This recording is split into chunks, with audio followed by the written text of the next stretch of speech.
I'm Bob Hallmark in Longview. Let's talk communications, specifically communications for law enforcement. Critical in any emergency situation. But what if your communication system is outdated or needs an upgrade? And that's why we're talking about this today. Small towns, like the City of Hawkins, sometimes struggle with budget, so that money may not be there for them to make necessary upgrades to their communications. And that's why we're joined now by AEP SWEPCO to the rescue, Mark Robinson with AEP SWEPCO. Mark, first of all, I understand that there was a grant given to the Hawkins Police Department in the amount of $15,000.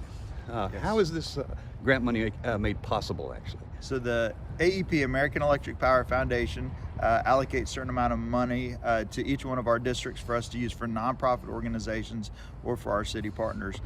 In this case, they had damage to their communications tower. It's going to cost about $35,000 to get those repaired and replaced. And so we kicked in $15,000 and they were able to raise the other funds. And so excited to see them get those repairs done.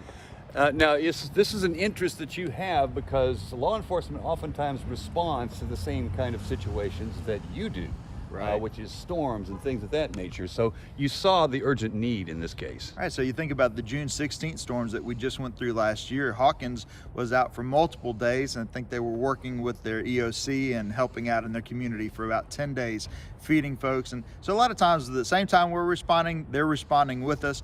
We need to make sure that their communications is at the highest level possible so that we have good communication. It's a good safety issue as well if we don't have good communication.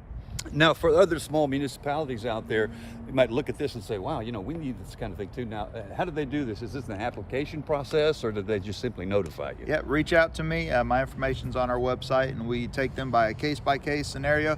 Fortunately, it's not a open account, but be more than happy to sit down and talk about your community's needs and if we can partner with you. Look, we're a regulated utility. We're going to be here. Those municipalities are going to be there, and we need to have that relationship. And so welcoming all invitations, and just if we can help out, we can. Now, you heard Mark mention something very important here, which is that there were two schools actually located in the area where the Hawkins Police Department works out of. One of them being Jarvis University, the other being Hawkins Schools.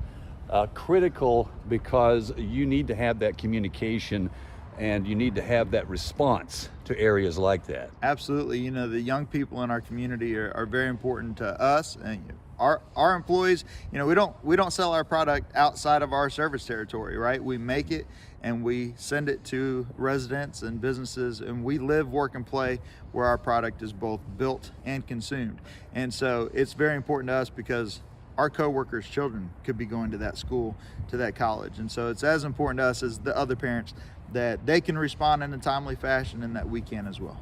All right, Mark, thank you. I appreciate it. Thank you, Bob. All right, and we'll hear from the Hawkins Police Chief a little later on KLTV 7 News. For KLTV Web Extra, I'm Bob Hallmark.